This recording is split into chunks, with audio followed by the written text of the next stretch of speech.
Cuba, Autriche, Espagne, Allemagne, France, Hollande, Angleterre, Corée, Guadeloupe, Martinique, Italie, Chine, entre autres. Après l'obtention d'un certificat avec mention excellente en chant, à l'Institut supérieur d'art de La Havane, la trajectoire artistique de Joël Okanga l'a amené dans le monde entier. Il a interprété tour à tour, et ceci n'est pas une liste exhaustive, Jake dans Porgy and Bess, Simba dans Le Roi Lion, le chef des esclaves dans Autant n'emporte le vent, le frère Laurent dans Roméo et Juliette, Lucano dans Le couronnement de Popée, Absalon dans Lost in the Stars, David dans I Was Looking at the Ceiling and Then I Saw the Sky, etc. Ce podcast a été enregistré en septembre 2018. Entre-temps, il est parti en tournée en Asie pour la comédie musicale Autant n'emporte le vent, et il est actuellement à l'affiche du spectacle Huckleberry Finn, le musical, au théâtre de la Huchette, mise en scène par Hélène Cohen, assistée de Stéphanie Mathieu. Voix d'artiste, un podcast Atelier 49. C'est parti, bonne écoute. Bonjour Joël. Bonjour. Tu es chanteur lyrique actuellement. Oui. Pour le moment, en tout cas dans ton actualité, c'est plutôt ce qu'on peut retenir. Bah oui, pour le moment, oui et non, puisque je suis chanteur lyrique bientôt. Ouais. Puisque peut-être que je vais faire un requiem, mais ensuite je redeviens un chanteur plus ou moins de comédie musicale, puisque il est fort possible que je parte en Asie pour interpréter un rôle dans Autant n'emporte le vent, l'une des premières comédies musicales que j'avais faites il y a déjà quelques années, voilà. Alors justement, parle-nous de ton parcours qui commence à l'Institut d'art de La Havane. Oui, en fait, mon parcours, j'ai envie de dire qu'il débute un peu plus tôt, puisqu'il débute en Martinique. C'est un parcours qui débute à l'école de musique de Rivière-Pilote,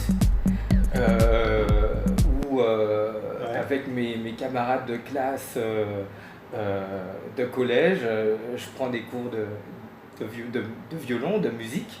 Puis après, suite à des envies de certains, en se lançant dans la composition, je suis parti d'un groupe qui s'appelle Kaimit. Kaimit sera le début en fait de mon intérêt pour la musique en tant que chanteur. Et c'est ça qui va déterminer toute la suite de ma carrière. Donc en fait, ça débute à Rivière-Pilote, je fais mes études normalement.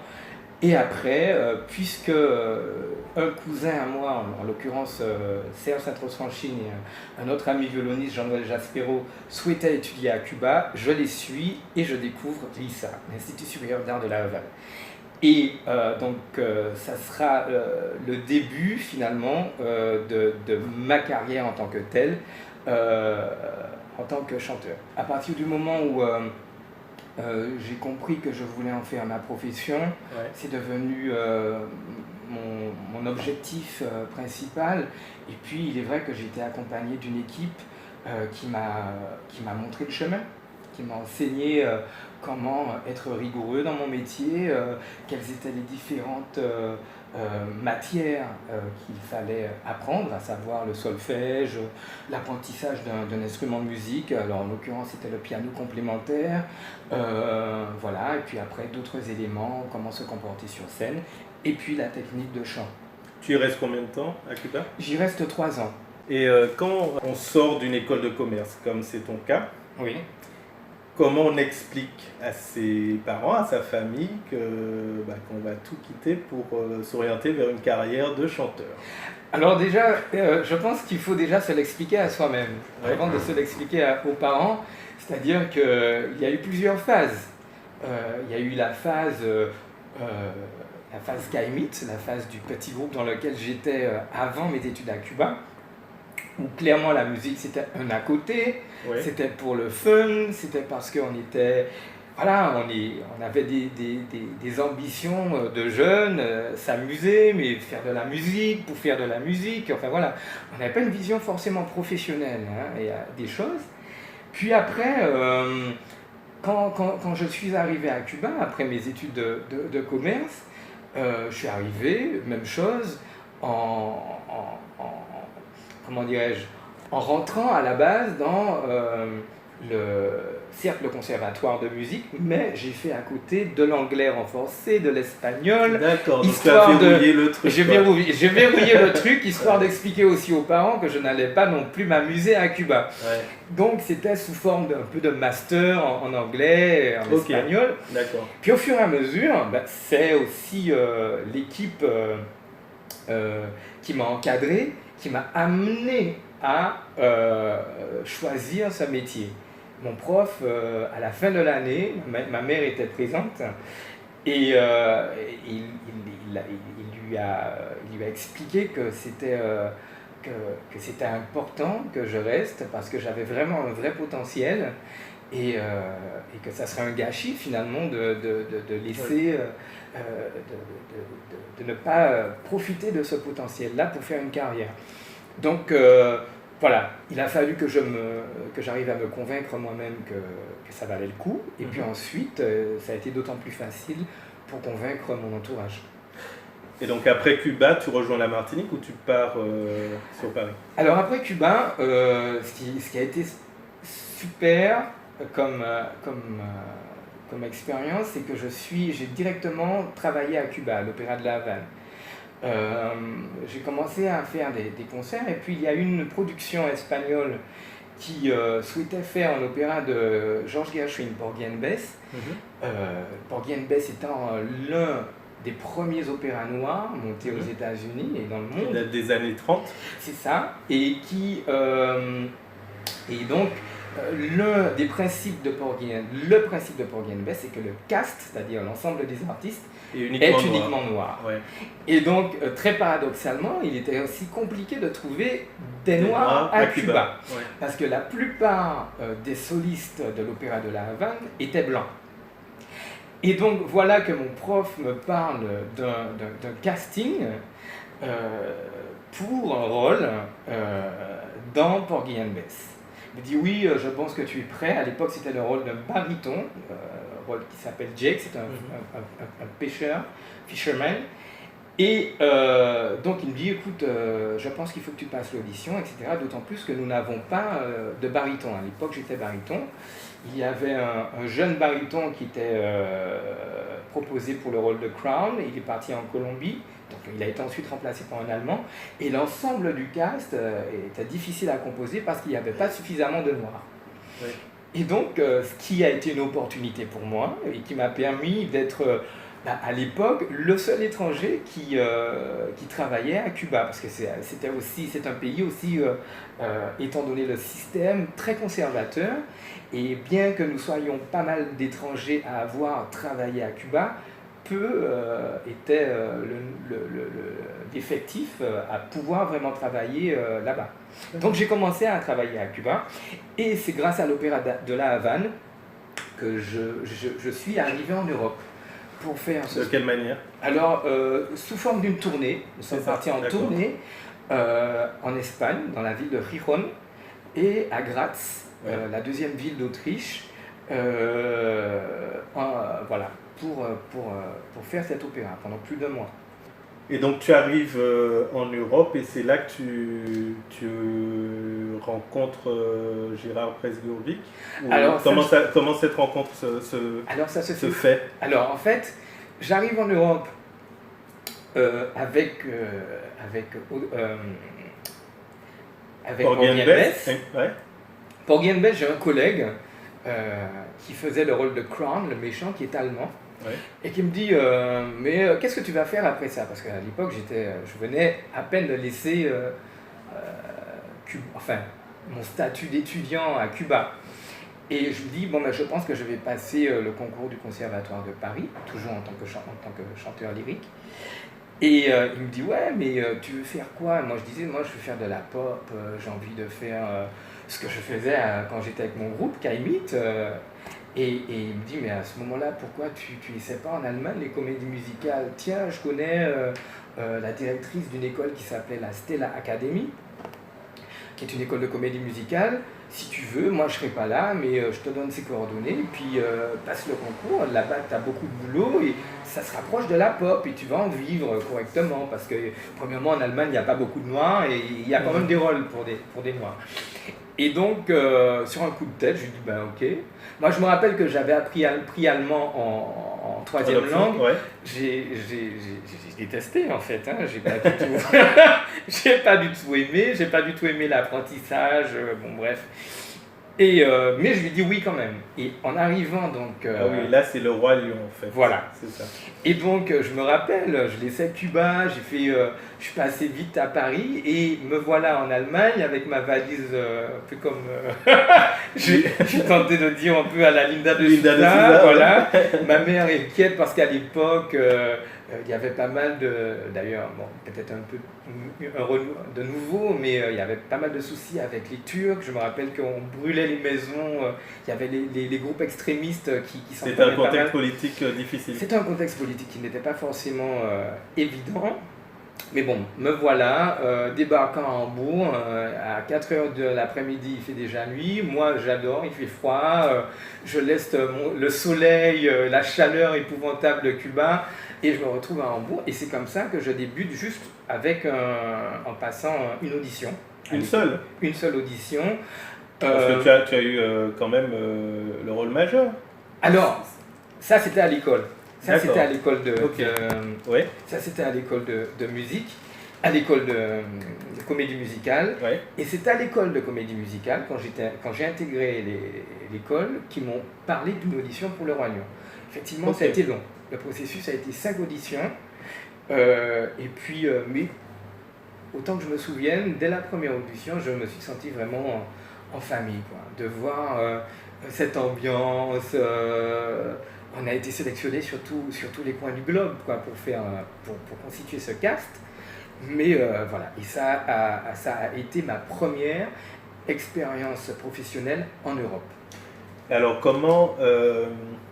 qu'est-ce qui se passe dans ta tête quand tu dois passer des castings, tu dois passer un casting pour un rôle important et qu'il y a en fait plein de concurrents et que tu te dis, bon, ils sont peut-être meilleurs que moi, ils sont certainement meilleurs que moi, qu'est-ce qui va faire la différence? Qu'est-ce qui fait la différence dans ces cas-là? Est-ce que c'est du mental? Est-ce que c'est de la technique? Alors, je pense qu'à l'époque, c'était aussi un peu de naïveté, hein. Je vais être honnête, parce que je n'avais pas la sensation que le reste était un danger pour moi. Comme je te l'ai dit, je me sentais en famille. En arrivant sur place, je disais, ça, c'est pour moi, c'est évident. Et peu importe s'il y avait des Américains, des Italiens, des Hongrois, peu importe, c'était vraiment... le rôle était en fait, pour moi. À aucun moment tu n'as été impressionné par ça, en fait. Non. Et après, j'ai eu des signaux, très rapidement, des signaux assez intéressants de la part de l'équipe de Disney. Oui. Dans le champ, je me suis senti dans mon élément. Je leur ai montré ce que j'ai appris à Cuba. Et ce n'était pas forcément ce qu'ils attendaient en termes de répertoire, mais en tout cas, ça leur a plu et ça a été le déclencheur. Donc suite à ça, je me suis adapté à ce qu'ils demandaient. Mais même si j'avais évidemment un peu peur de rater l'audition, parce que plus on avance et plus on a envie finalement d'obtenir le job. Bon, et donc du coup tu fais cette comédie musicale là-bas. Oui. Et alors, qu'est-ce que ça t'a amené professionnellement? Alors, chaque vie professionnelle a eu un intérêt et en même temps, au final... T'as enlevé quelque chose? C'est pas que ça m'a enlevé quelque chose, mais il y a une sorte de désillusion quelque part. Donc le Roi Lion, ça a été ma première désillusion aussi, hein. Ma première expérience formidable, des débuts, des voix formidables d'Afrique du Sud, de la cohésion de groupe au niveau du cast, hein. Ce mot famille est encore présent. Donc j'en garde des souvenirs inoubliables de vie de troupe.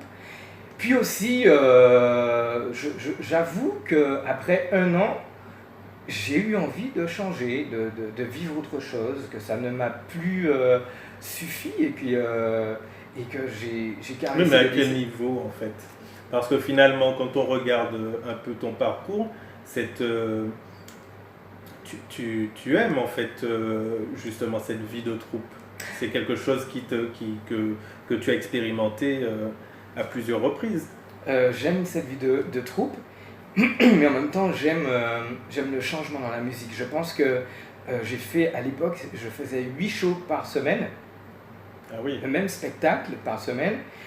J'étais ce qu'on appelle un cover Zimba, c'est-à-dire que je faisais le rôle de Zimba, Oui.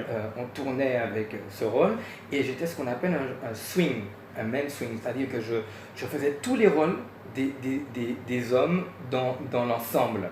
Ok. Donc, je ne m'ennuyais pas. Cela dit, chanter Hakuna Matata et Can You Feel the Love Tonight 8 fois par jour, et pendant 1 an, ça devient un petit peu, comment dirais-je... Tu as l'impression à la fin de travailler à Disneyland. Un peu trop récurrent, ouais. Et oui, je ne voulais pas être un peu un fonctionnaire de la musique, quoi, hein, voilà, il y a des gens avec lesquels ça va. J'ai des collègues qui sont là depuis 10 ans, qui travaillent encore. Qui y sont toujours. Qui sont toujours, hein, c'est une boîte qui fonctionne encore très bien. Le Roi Lion, c'est la comédie musicale la plus jouée hein, au monde hein, à l'heure actuelle. Mais je ne pouvais pas. Donc en fait, tu décides de partir à un moment. Donc je décide de partir. On me propose de renouveler mon contrat et je dis bah non en fait. Et sans savoir sur quoi j'allais tomber. Et donc sur internet, je vois un truc, comédie musicale en France, Autant n'emporte le vent, voyez votre CD. Voilà, ça s'est passé comme ça. J'ai eu une envie de revenir en France. J'ai trouvé ce casting. Ouais. J'ai envoyé le CD, un CD que j'avais fait avec des amis antillais. Voilà, je leur ai envoyé ça et voilà qu'ils m'appellent et c'est le début d'une autre expérience. Oui. Alors en plus, le premier single de cette comédie musicale, c'est ta chanson. Oui, c'est ça. C'est ça. Oui. C'est Tous les hommes. Oui. Et tu pars pour le clip. Il n'y a pas eu beaucoup de clips en fait pour cette comédie musicale. Alors non, il n'y en a pas eu. Il y en a eu quelques-uns, mais bon, étant donné qu'au niveau discographique, là, on commence à rentrer dans une période où les comédies musicales françaises n'ont pas le même succès discographique que Roméo Juliette avant, ou Les 10 Commandements, ou encore Notre-Dame de Paris. Et donc, il est vrai que mon single est le premier qui sort. C'est aussi celui qui fonctionne le plus sur ce spectacle. Oui, disque d'or. Ouais, disque d'or. Et après, on a fait... on a réalisé donc, le clip aux États-Unis, à Augusta. Nous sommes venus ensuite à la Martinique pour faire un autre clip avec Laura Pesgiovic et Vincent Niclot, Red Butler. On en avait fait un 3e, me semble-t-il. Je crois qu'il y a eu 3 ou 4 clips. D'accord. Qui sont sortis. Mais bon, voilà, celui qui a fonctionné le mieux, c'était Tous les hommes. Et là encore, je reviens sur ma question précédente. Tu abordes ça avec la même... la même naïveté, la même envie de... La même légèreté. J'avoue, soit... ouais, des fois, il m'arrive de penser que j'étais vraiment... Est-ce que tu ne te dis pas... je pose la question, j'en sais rien. Est-ce que tu ne te dis pas, en fait, que tu peux, de toute façon, faire autre chose, voilà, que c'est pas une fatalité, en fait, si tu n'as pas été retenu pour un casting. En fait, qu'est-ce qui se passe dans ta tête à ces moments-là, en fait? Il y a quand même une épée Damoclès, hein, c'est-à-dire que ça soit en Allemagne, que ça soit ce n'est pas de la désinvolture, c'est ça que non, c'est pas du tout de la désinvolture.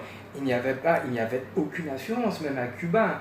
Ensuite, en Allemagne, en laissant un boulot qui me permet d'avoir, de vivre décemment, pour aller trouver quoi, et même chose.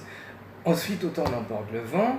Bon, mais en même temps, il y a, je pense, cet amour de l'art et de la musique qui m'amène à vouloir découvrir plus. Voilà. Et puis il y a ces rencontres avec mes profs à Cuba, rencontres avec l'équipe de Disney, les rencontres avec Gérard Presgurovic et sa femme Evelyne, qui ont été de très belles rencontres, qui m'ont permis, qui m'ont touché, quoi. C'est des moments de vie qui sont forts et qui vont au-delà d'un casting, hein, parce que finalement c'est ce qui s'est passé. Je crois que c'est une rencontre humaine. Quand je te dis que chaque fois on trouve sa famille, c'est la sensation que j'ai eue à l'époque. C'est-à-dire que chaque fois tu rencontres des âmes, des personnes qui te correspondent et qui partagent quelque part la même vision. Et les mêmes valeurs finalement ouais. aussi. Ouais. Voilà. Donc tout ça a été évident finalement. À un moment où finalement on ne m'attendait pas, parce que il faut savoir quand même que ce qu'ils attendaient du chef des esclaves, c'était le grand gaillard noir, baryton basse, voilà, c'était un peu ça. Enfin bref, pas du tout le petit ténor. Voilà, c'était... Et c'est ça aussi qui est avec le recul, très agréable à voir, c'est que... En fait, tu as l'impression d'avoir cassé des codes aussi ? D'avoir cassé des codes, et puis surtout d'être allé sur un chemin de vie sans me poser de questions, quoi, et de ne pas avoir préparé en fait le parcours. Tout simplement d'avoir suivi le flux et qu'au final, ben voilà, ça m'a apporté telle et telle chose. Est-ce qu'aujourd'hui c'est ce qui te guide toujours ? Toujours. Oui. Toujours. Tu te laisses guider par la vie. Toujours. Je me laisse des rencontres, des opportunités, Ouais, je me laisse guider par mes envies. Ouais. C'est fondamental. Je pense que pour ne pas mourir intérieurement, artistiquement, c'est vraiment fondamental. C'est dur, hein. C'est très dur de mettre l'argent de côté, le business de côté, et les envies artistiques de l'autre. Des fois, c'est pas tout le temps compatible. Mais ce qui est une des particularités d'ailleurs du musicien professionnel, c'est très difficile pour un musicien, un artiste professionnel, de joindre les deux. Être heureux artistiquement et en même temps en vivre correctement. Donc, il faut faire des concessions. Des fois, souvent, il faut faire des concessions. Donc, j'essaie d'en faire un minimum.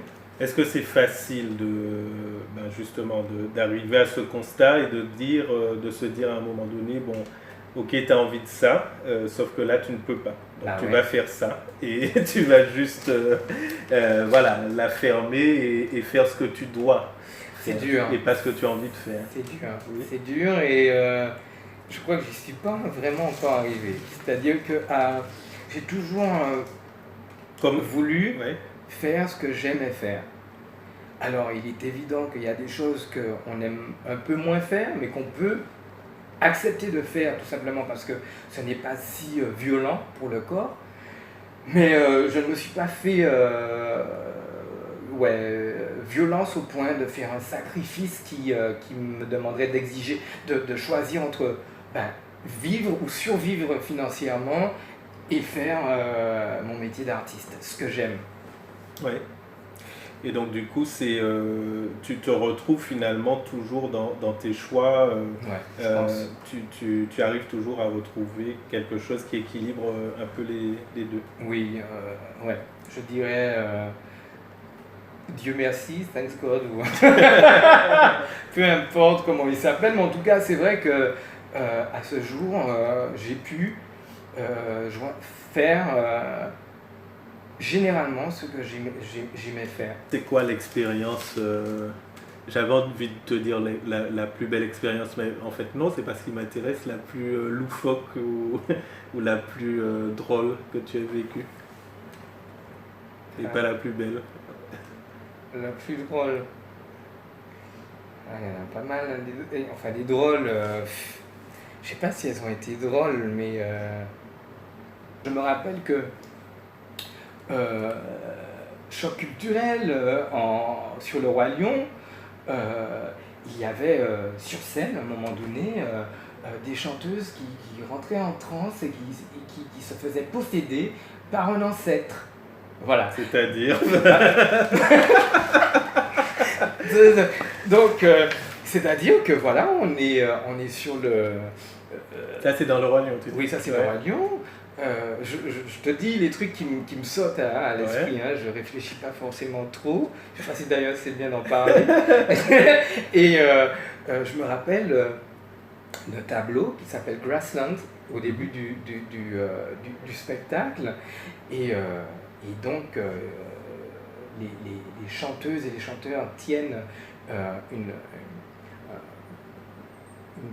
portion de grass, d'herbe, voilà, et pour représenter le roi Mufasa qui joue avec son petit Simba dans les grandes savanes d'Afrique. Puis ne voilà-t-il pas que je vois en face de moi une des collègues qui commence à trembler comme ça, et puis à tomber, voilà. Et donc elle est ramassée tout de suite par des Sud-Africains, etc. Elle dit non, ça c'est, vous inquiétez pas, c'est normal, c'est des ancêtres qui ont pris possession de son corps. Donc il a fallu intervenir. Donc heureusement dans la troupe il y avait un collègue qui était un peu un grand chaman qui a parlé aux ancêtres, qui leur a demandé de s'en aller, etc. Enfin bref, voilà. Ah oui. Et donc du coup, voilà, affaire classée, résolue à la fin du show. Mais bon voilà, ça c'est un truc. Ça c'est pas mal. C'est une expérience. Là, je voulais te poser une question sur l'émotion transmise donc, dans ton métier, dans ton art par la voix. Est-ce que c'est quelque chose que tu apprends? On parle souvent de générosité chez les chanteurs. Il faut qu'ils soient généreux. Ça veut dire quoi en fait, être généreux? C'est transmettre quelque chose. C'est quelque chose qu'on vous apprend. C'est quelque chose qu'on a. C'est quoi? Je pense que chacun a sa définition en fonction de ce qu'il est. Hein. Moi, je dirais que la générosité, c'est la capacité à s'ouvrir à l'autre, à ouvrir ses sentiments, à ouvrir ses émotions et son âme au public. C'est pas et tout tu travailles évident. Comme ça, toi?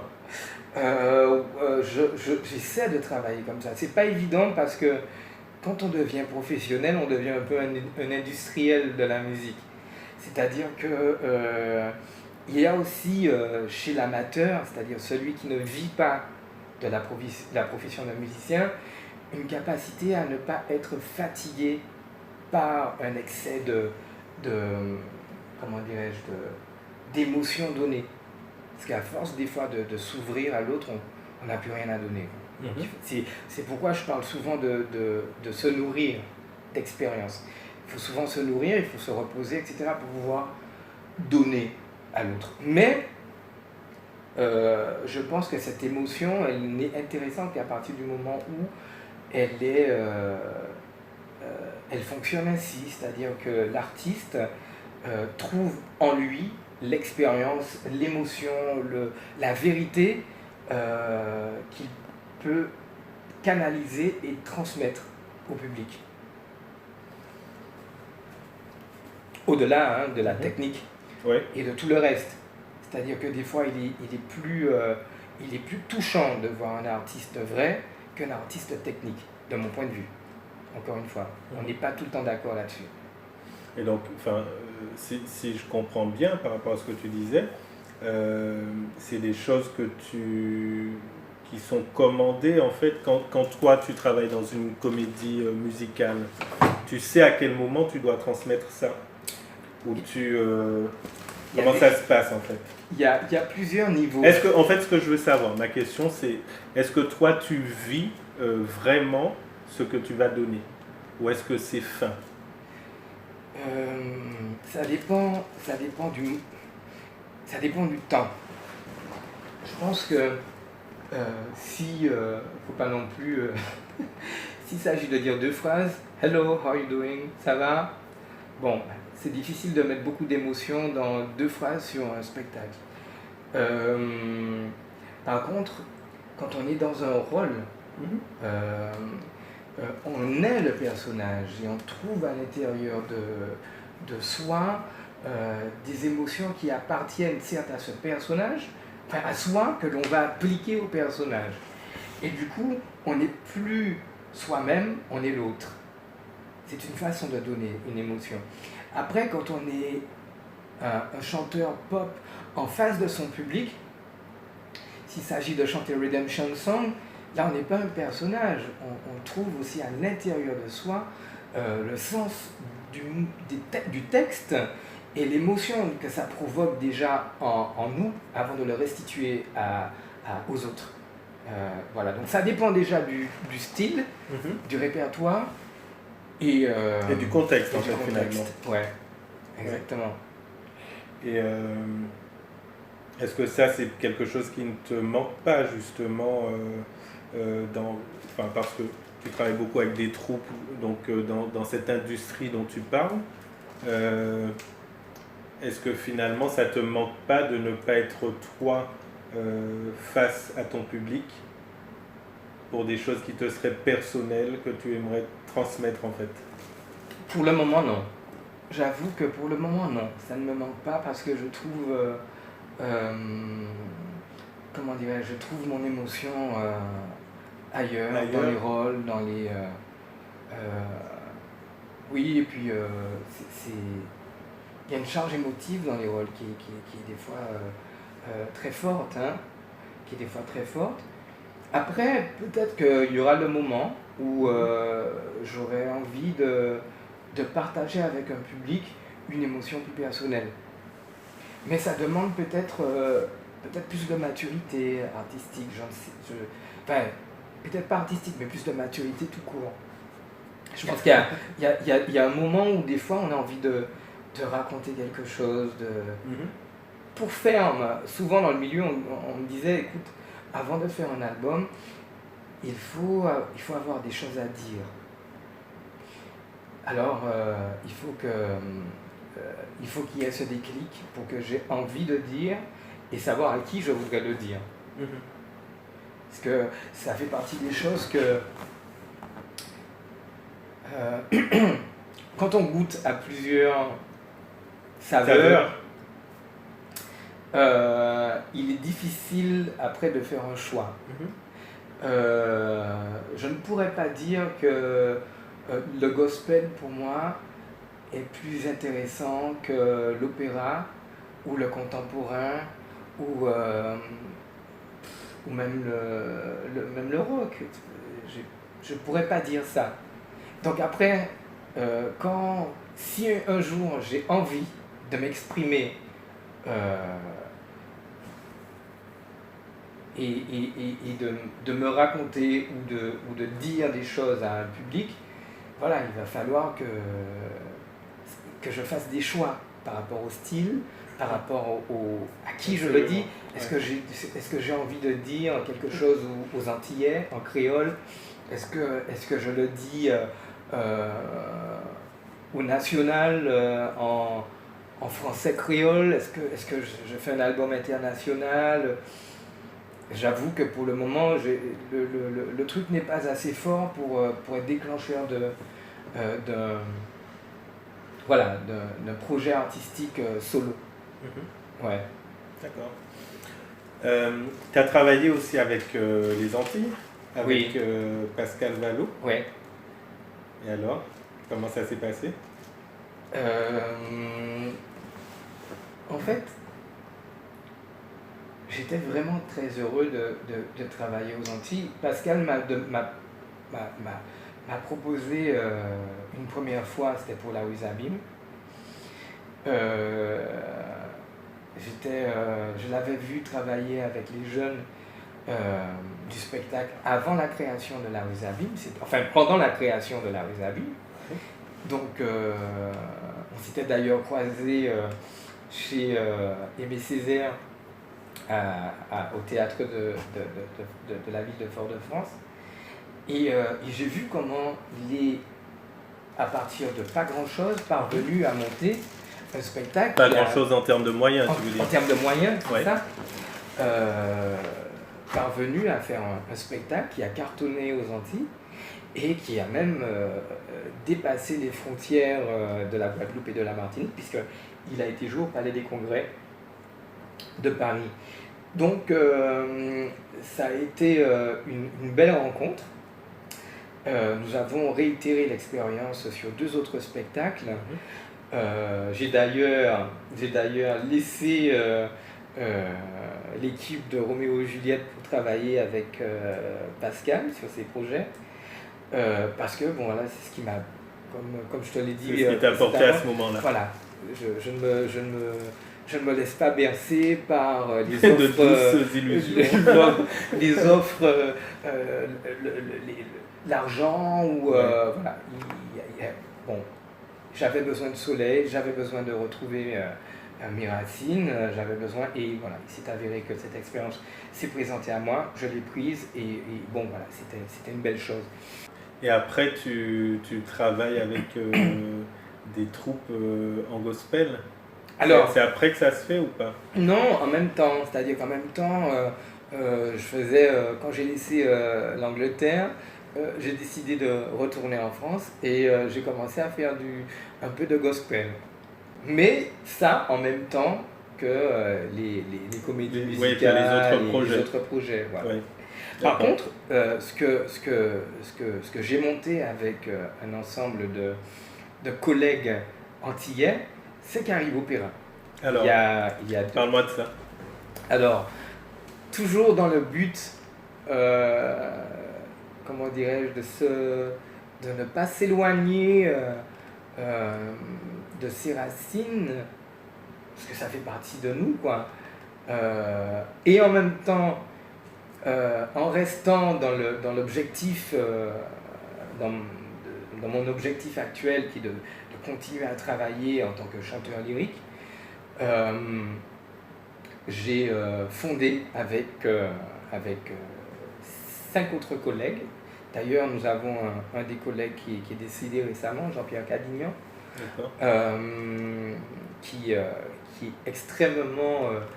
extrêmement connu dans le milieu en Martinique. Jean-Pierre, c'est un vrai carnet d'adresses à lui seul, parce qu'il a connu plusieurs générations de musiciens, commençant par Malavoie et puis ensuite par les nouveaux, quoi. Donc nous avons monté un collectif qui s'appelle Caribe Opéra. Et nous avons l'ambition, nous avons eu l'ambition, puisque ce sont des ambitions qui au fur et à mesure deviennent se concrétisent. Et donc se poursuivent. Nous avons eu l'ambition de créer un collectif qui permettrait de monter des projets et des compagnies. Des compagnies d'art lyrique, et non seulement de promotion de l'art lyrique, mais aussi de promotion de la culture antillaise, c'est-à-dire dans les 2 sens. D'un côté, on peut faire une œuvre classique, et d'un autre côté, on peut reprendre du répertoire local et le proposer à un public qui n'est pas forcément antillais, sous forme de musique. Alors, j'aime pas le terme, parce qu'il est souvent pas très compris, le terme de musique savante. La musique savante, c'est quoi? C'est les musiques qui sont écrites, dites complexes, c'est-à-dire qu'attention, la musique savante, ça peut être la musique classique, ça peut être aussi le jazz, ça peut être aussi le tambour-belay. Il faut faire très attention. À partir du moment où il y a cette espèce de complexité et cette richesse à la fois rythmique et harmonique, on rentre déjà dans le domaine d'une musique qui n'est pas accessible par quelqu'un qui n'est pas musicien. D'accord. Voilà. Donc, c'est un souci, c'est une préoccupation pour nous d'être un peu les ambassadeurs dans le domaine de cette forme d'expression. Ouais. Parce que chez nous, c'est comme beaucoup d'art, elle n'est pas suffisamment représentée, elle n'est pas suffisamment connue, même ou reconnue par notre public. Et comment c'est accueilli par le public, justement?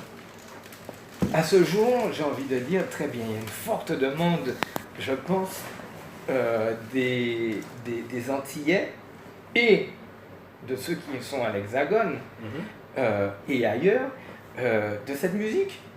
Maintenant, il faut des moyens.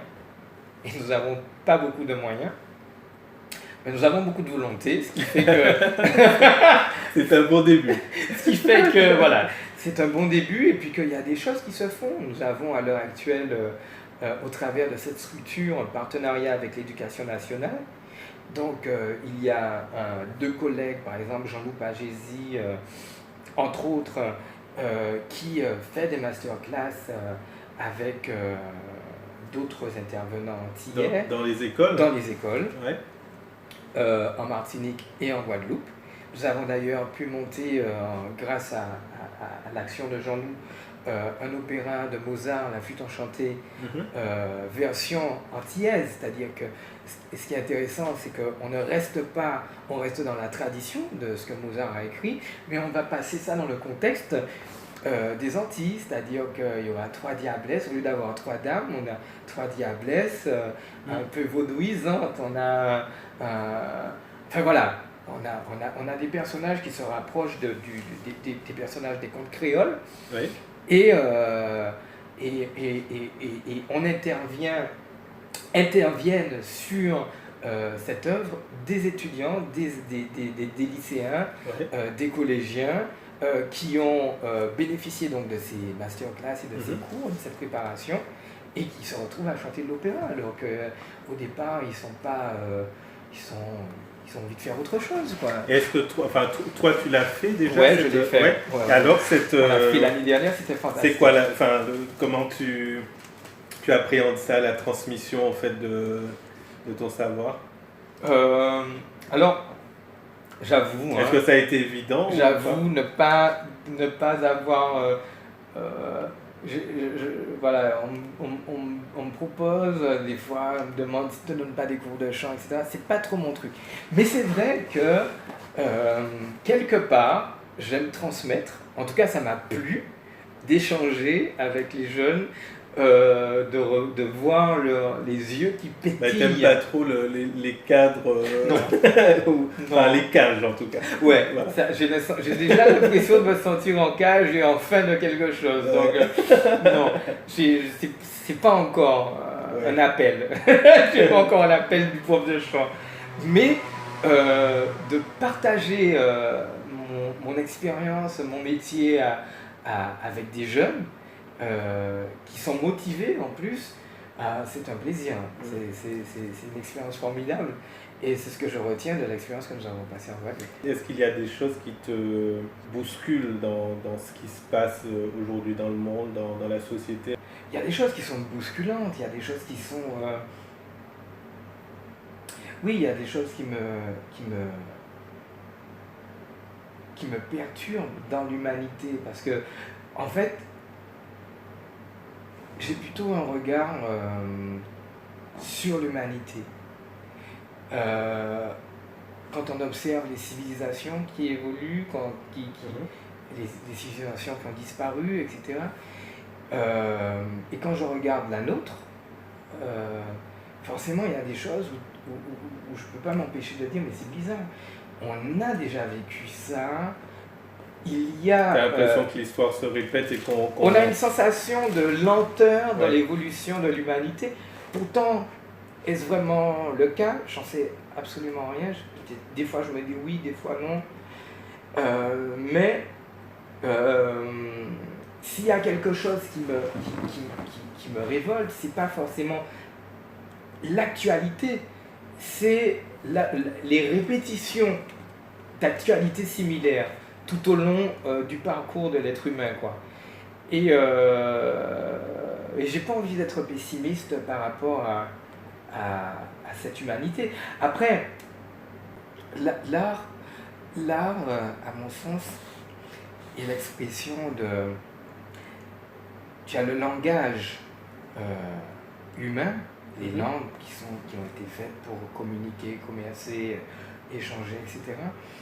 Mais je pense que l'art est l'expression de l'émotion humaine, de l'âme humaine. C'est une expression qui permet à l'être humain de communiquer ses émotions. Peinture, chant, danse, enfin voilà, sculpture et bien d'autres. Et quel que soit le niveau de cette humanité, si elle devient une humanité globalisée avec une seule nation qui vit, comment dirais-je, avec une sorte d'intelligence, justement celle que nous souhaiterions avoir, je pense que ça ne nuirait pas du tout à l'expression de l'art. Puisque cette expression est l'expression de l'âme d'une société. C'est ça l'art. L'art, c'est comment une société, c'est-à-dire un nombre des fois incalculable d'individus, s'exprime d'une seule voix ou avec différentes modes d'expression. Et je pense que rien ne pourra, comment dirais-je, diminuer le sens ou l'impact de l'art, parce que de toute façon, c'est le mode d'expression de la société. Il ne peut, l'art ne disparaît qu'à partir du moment où la société n'existe plus. Mais tant qu'il y a humanité, il y a art. Il n'y a aucune civilisation à ce jour, ou même aucune ethnie qui ne fait pas référence, qui existe sans art. Ça n'existe pas. Ça n'existe pas. Et donc du coup, quel que soit le degré d'évolution de l'humanité, je pense que l'art va toujours faire partie des composantes de cette humanité. D'autant plus que cet art-là, c'est le moyen de communication de la société humaine. Et quand l'art décline d'ailleurs dans une société, on se dit, ah, c'est bientôt la fin. C'est pourquoi tu parlais de choses qui me... Mais ça, attends, juste là-dessus, sur cette notion d'art qui décline, comment on considère, comment on peut considérer que l'art décline dans une société, en fait? À partir de quand cette notion d'art qui décline? Comment on considère, comment on peut considérer que l'art décline dans une société, en fait? À partir de quand on peut dire cette société est décadente dans son expression culturelle, artistique, pardon. C'est une bonne question. J'avoue ne pas avoir tous les éléments pour répondre à cette question. J'imagine qu'il y a plusieurs cas de figure. Par exemple, tu as le cas de figure, j'allais justement en parler, quand on parle de l'État islamique, par exemple, où les gars, dans certains coins du globe, détruisent des monuments qui sont millénaires et qui sont l'expression, effectivement, des fois de leur propre culture. Et que, plutôt que d'être à l'écoute de ces messages qui viennent de très loin, limite la pensée à comment dirais-je, des fois à des textes ou à des préceptes des interprétations, la foi qui sont limitées, parce que limitées par une durée, depuis quand ça dure cette histoire? Depuis très peu de temps. Du coup, on se dit peut-être que cette société est en train, comment dirais-je, de s'autodétruire. Il y a déjà un truc où quelque part, si on laisse faire, c'est le début c'est Mad Max, quoi. C'est le début du chaos. Et donc du coup, voilà, c'est de ça, il y aura le chaos, il y aura une nouvelle société qui va renaître. Ouais. Par exemple. Après, il y a peut-être des sociétés qui, dans leur opulence, n'accordent plus d'importance à leur expression artistique. Ça peut être aussi une autre forme de comment dirais-je, De déclin. de déclin, ouais. Donc, ouais, mais je pense que, alors comment le voir, je sais pas, parce que c'est très complexe, hein, l'art. Parce que l'art naît... En plus, enfin, et tu viens de le dire, une société qui n'apporte pas beaucoup d'intérêt, c'est ce que tu as dit, oui. à son expression artistique. Donc ça veut dire que ça doit être soutenu aussi. Ouais. Et là, on revient à ce qu'on disait à un moment donné, il faut des moyens, il faut... Oui. Une société qui n'accorde pas de moyens à son expression artistique, c'est une société qui se meurt indubitablement. Parce qu'en fait, forcément, l'art c'est un instrument aussi de propagande. On l'a vu, hein, la Rome antique, la Grèce, les civilisations aztèques, mayas, les gars ils envahissent et puis comment ils arrivent à convaincre et à soumettre les peuples, c'est grâce à l'art, la religion, mais tout ça, ça se mélange parce que la religion utilise l'art, enfin voilà, elle utilise toujours des moyens pour éblouir les autres, les peuples soumis. Même à l'heure actuelle, il y a des pays ou des peuples qui ont une richesse.